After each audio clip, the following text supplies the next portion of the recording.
پرانے وقتوں کی بات ہے کہ سرسبز اور شاداب اونچے پہاڑوں کے درمیان ایک بہت خوبصورت ریاست تھی۔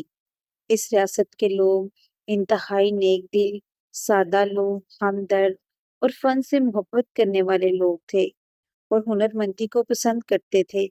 اسی ریاست میں ایک بہت خوبصورت لڑکی رہتی تھی جس کا نام مہپارا تھا۔ مہپارا ایک انتہائی ذہین، عقل مند، ہنرمند اور محنت پسند لڑکی تھی۔ اس کے اندر مٹی سے برتن بنانے کا ہنر پھوٹ پھوٹ کے بھرا تھا۔ مہپارا نے یہ ہنر اپنی دادی سے سیکھا تھا۔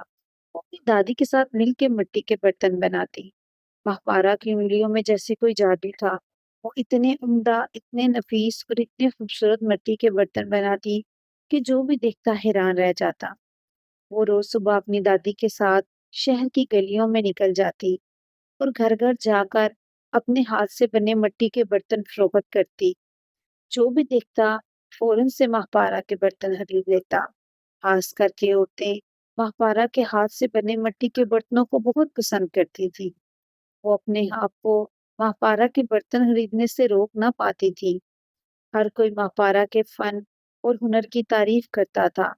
جو بھی مہپارا کے برتن دیکھتا عرش عرش کر اٹھتا۔ اکثر لوگ مہپارا کو یہ مشورہ دیتے کہ وہ اپنے برتنوں کو نمائش کے لیے پیش کرے، پر مہپارا اپنی سی چھوٹی سی زندگی میں خوش تھی۔ لوگوں کا اتنا پیار، محبت اور تعریف ہی اس کے لیے کافی تھا۔ مہپارا جو برتن فروخت کرتی تھی اس کے بدلے میں لوگ اسے کچھ سکے اجرت کے طور پہ دے دیا کرتے۔ مہپارا انہی سکوں سے اپنی زندگی کا گزر بسر کرتی تھی اور اپنی دادی کا انہی سکوں سے پیٹ پالتی تھی۔ پر یہ سکے مہپارا کی زندگی گزارنے کے لیے کافی نہیں تھے اور یہی سوچ مہپارا کو ہمیشہ الجھن میں ڈالے رکھتی کہ وہ ایسا کیا کرے کہ وہ اپنی زندگی کو بدل سکے۔ کیا اسے برتن بنانے کا کام چھوڑ دینا چاہیے؟ پر اسے اپنے کام اور فن سے اتنی محبت تھی کہ وہ ایسا چاہ کے بھی نہ کر پاتی۔ ایک روز مہپارا معمول کے مطابق شہر کی گلیوں میں برتن فروخت کر رہی تھی کہ اس نے ایک اونچی آواز سنی۔ پاس کے مینار سے کوئی اونچی آواز میں اعلان کر رہا تھا۔ اعلان سن کے مہپارا پہلے تو حیران ہوئی۔ ریاست کی ملکہ لیلا اور ان کا بیٹا شہزادہ فارس محل میں ایک نمائش منعقد کر رہے تھے جس میں ہر ہنرمند کو اپنے ہنر کو اجاگر کرنے کا موقع دیا جا رہا تھا اور جیتنے والے کو انعام بھی دیا جا رہا تھا۔ پہلے تو مہپارا اعلان سن کے بہت خوش ہوئی، پھر الجھن میں پڑ گئی۔ کیا اسے اس نمائش میں حصہ لینا چاہیے؟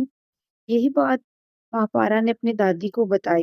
دادی نے مہپارا کی بات سن کر مہپارا کا حوصلہ بڑھایا اور اسے کہا کہ ہنر کی کوئی قیمت نہیں ہوتی اور تمہارا ہنر تو بے مول ہے، تمہیں ضرور اس نمائش میں حصہ لینا چاہیے۔ دادی کی حوصلہ افزائی سن کر مہپارا نے ہمت بندھائی اور اس نمائش میں حصہ لینے کا وعدہ کیا۔ اگلے ہی روز اس نمائش میں حصہ لیا۔ دوسری طرف ملکہ اور شہزادہ فارس کے محل میں نمائش کی تیاریاں اپنے عروج پر پہنچ چکی تھیں۔ بادشاہ کے گزر جانے کے بعد ریاست کی ذمہ داری ملکہ اور شہزادہ فارس کے اوپر تھی۔ ملکہ اور شہزادہ دونوں فن کے قدردان تھے اور ہنرمند انسانوں کی تلاش میں رہتے تھے۔ ملکہ ریاست کے کونے کونے سے ہنرمند ڈھونڈ کے ان کو نہ صرف انعام سے نوازتی بلکہ ان کی ہر طرح کی مالی مدد کرتی تاکہ ان کے ہنر کو مزید اجاگر کیا جا سکے۔ محل میں اس وقت بہت چہل پہل تھی اور شہزادہ فارس سارے برتنوں کا خود جائزہ لے رہے تھے۔ نمائش میں دنیا کے مختلف سے لوگ آئے تھے۔